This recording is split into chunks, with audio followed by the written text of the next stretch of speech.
Okay, now you are going to need to set up a few systems that you will need in order to sell.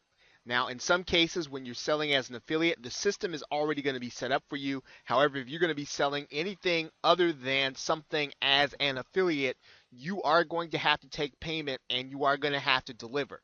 Now, there are some very simple systems that you can use in order to do this. And in particular, when you deliver your product, service, or even your affiliate offering or your bonus, you are going to need to be able to use PayPal. And PayPal will handle this. When your buyer makes payment, PayPal will give you a link to your button. And what you're going to do is you are going to need to edit your button in order to do this. I am going to show you how to do that right now. Okay, you are going to want to go inside of PayPal and to create a payment button. And depending on what kind of product or service you are going to be offering, everything you need is pretty much going to be right here. Now, you're going to need to choose a button type. For the most part, you are going to want to click the Buy Now button. Remember, because we're doing an instant cash method, you want to be able to deliver on your product right now so that the buyer will pay you and then you will be able to complete the transaction uh, pretty much at one appearance of your buyer. So we're going to put the product name in here and we can put whatever our product or service is going to be in here, and we can say this is going to be articles, and you can give your product an ID here. We're going to give it, say, article 001. We're going to charge a price of $9.97. Okay, I would suggest that you not use a drop down menu or a drop down menu. So none of these things really need to be customized in and of themselves. If you're not shipping, you're not going to use shipping. You're not going to use a tax rate. Okay, so now one of the things that you're going to want to do here is you are going to want to consider using your primary email address. And then the next stage that you're going to go through is you are going to want to go to the customize advanced features.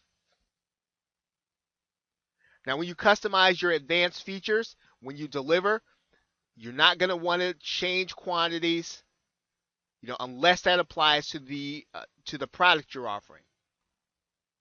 Okay, you don't want your customer to send you special instructions. You will not need a shipping address. Now, here's the key field that you're going to want to fill out. As soon if they cancel their checkout, you're going to want to send them back to the page where they buy. When they finish their checkout, you want to deliver the product or service to them. So this is where you're going to take them to either a page where you have your product secured to be downloaded, if that's going to be Mediafire, if that's going to be Dropbox, you are going to want to have a secure URL that you are using in order to deliver, and you want to put that inside of this field in PayPal so that when your buyer pays, that this is the URL that they are going to deliver to them. Right? All of the other things do not need to be used. The advanced variables, you're not going to need to use those when you are delivering a simple product and or service. And that is how you are going to set up your pay button, and that is how you are then going to get paid. We're going to click create a button here, and you're going to see this information that is going to be part of your that you're going to want to either put on your website. Now, what I would suggest that you do is to get the email button and to take this URL and to copy it down someplace, because you are going to use it and you're actually going to link to this from the pay button that you put on your website. Okay, now obviously you can take this very same code. It's very inflexible though, and if you have anything else or anything out of the ordinary, it may or may not work. I'm going to suggest that you take this email address, or I'm sorry, this URL, and then literally put it away or put it to the side, because you are then going to link to it when you get ready. And when we get to that stage, I'll show you when we get ready to actually put our pay button on our website. Use a graphical pay button. Okay, so that is pretty much it in terms of setting up your pay button. Okay, now the whole thing, if you are going to offer something for sale, one of the things that it's very important to point out, if you're going to create your own product or sell or sell something that you are conceiving and you are putting together, this is all very easily done on the JVZoo platform. It's not that the JVZoo platform is the end-all be-all. However, in this particular case, when you're wanting something simple in order to get you started, it is very easy for you to do all of these things by using JVZoo.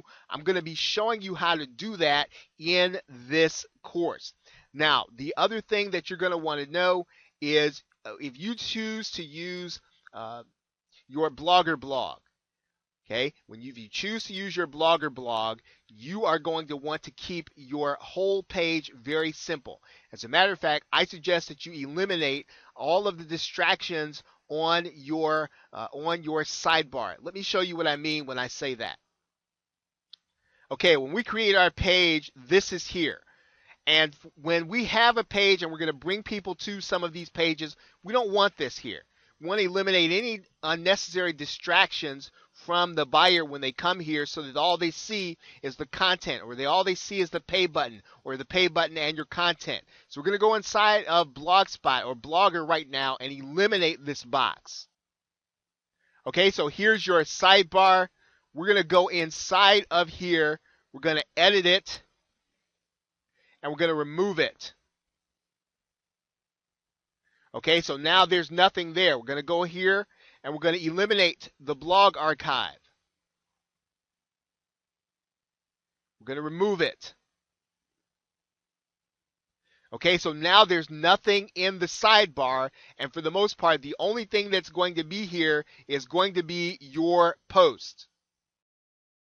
Now, you can use a sales page template on your Blogger or Blogspot blog.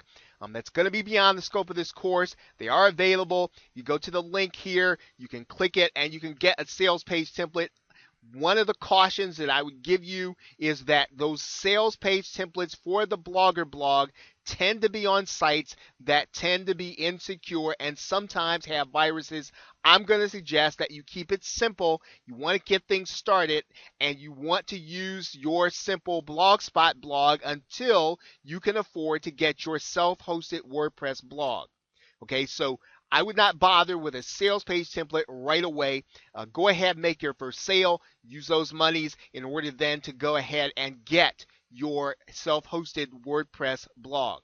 Now, you will obviously you're going to need to be able to deliver your product or your content. That means you're going to have to house whatever it is that you're selling someplace. Now, in order to do that, in order to house the file or to host the file, you can use Mediafire.com or Dropbox.com to store that content securely and then to deliver the link inside of PayPal when the buyer buys. Okay, now remember, you can do all of this inside of JVZoo, and a lot of these things will be invisible. Remember that. Now, if you choose not to use JVZoo, you can do it this way. You can store your file on Mediafire.com. You can also store it on Dropbox.com. One of the things that you will want to be aware of if you choose to use JVZoo are the limits in terms of size. Now, JVZoo can deliver your file. However, you are going to want to be aware of the fact that your file can be no larger than 128 megabytes, as it says right here. Okay, if you're going to have something larger than that, you're going to probably need to use something like Mediafire or Dropbox in order to deliver your product. Okay, so that is your simple sales system that you're going to want to have in place. You're going to want to make sure that you know what those things are going to be as you get started putting your method together. And with that, thanks. I will see you in the next video.